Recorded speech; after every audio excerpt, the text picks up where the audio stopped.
Okay, what's up guys? Game Fiend of all games here, and yes, another week in wrestling has come to an end, and thus it's time for another Drama Scripted Saturday. And let's just get right on with it. Starting off with Raw.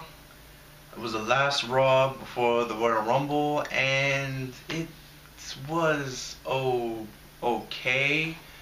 There wasn't really anything major that happened besides Vicky Guerrero trying to keep The Rock out, which didn't make any sense because The Rock winded up taking one of the security guards' ticket, and somehow when you get a ticket, you're allowed to go backstage and go down the ramp, which was something Paul Heyman was trying to make a statement before he got called a Twinkie tit.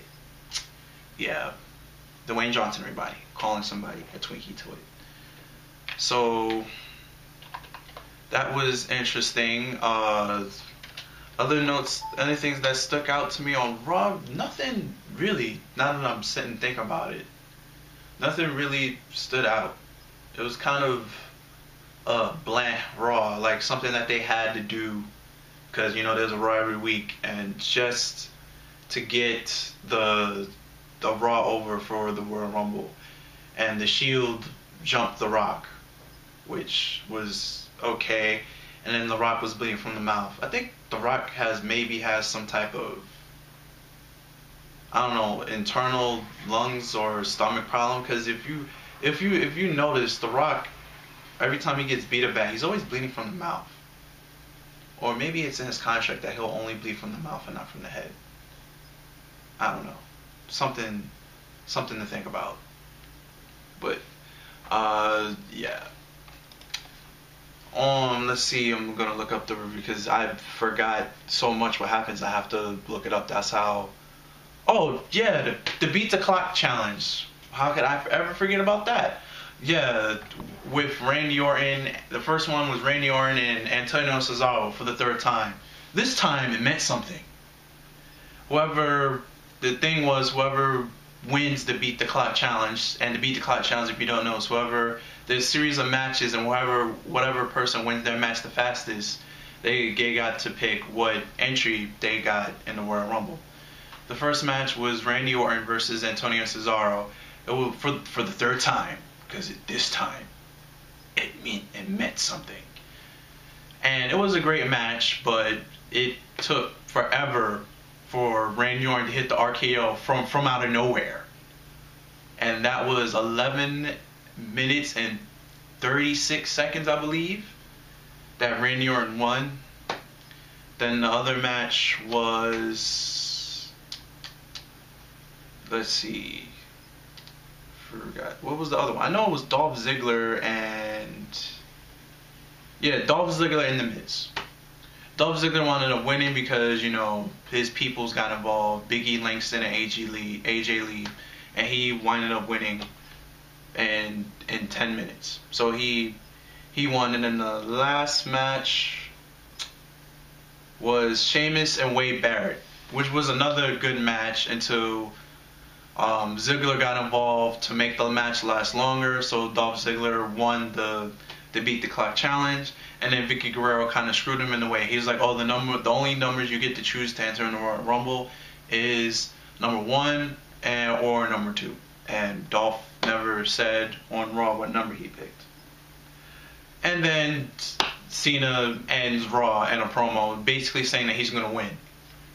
The best highlight of the promo was when Titus O'Neil and Darren Young came out. And then he was like, people talking about winning the Royal Rumble? Ain't nobody got time for that. That was the best. I've never laughed so hard at anything that Darren Williams ever had to say. That was perfect. Now he has his own meme. He has the time for that meme, which is just hilarious. And then I think it's in the contract that every Monday Night Raw before the Royal Rumble, there has to be some brawl. So all 30 members that are in the Royal Rumble just was in the ring fighting for no reason. But moving on to Impact, which was complete, utter, yeah, because Impact is always complete, utter. But, see, the thing with TAZZ, joining Aces and Eights, he never explained why. He just said, "Oh, I'm here so to show you guys repercussion for what you guys have done." And I'm like, what from what, Taz? What has TNA ever done to you but give you a job and you always get that weekend off for Bound for Glory? What? I forgot. Is it Bound for Glory or Slammiversary? It's one pay-per-view every year that something personal might have happened, and he always takes off, and we don't see him. So what has TNA ever done to you that you have to turn your back on them to be aces and eights? Doesn't make any sense whatsoever. There is no sense on why he joined it. He couldn't even. He can't even sell the story. It's filled with so much BS. And then when Bully Ray comes out, Taz is gone. Oh, get this. Bully Ray suspended from the Impact Zone. Still shows up in the Impact Zone. Bully Ray suspended from the Impact Zone. Gets married in the Impact Zone. I don't understand this show. At least the Christopher Daniels and the Jeff Hardy match was okay. That was basically the highlight of the show.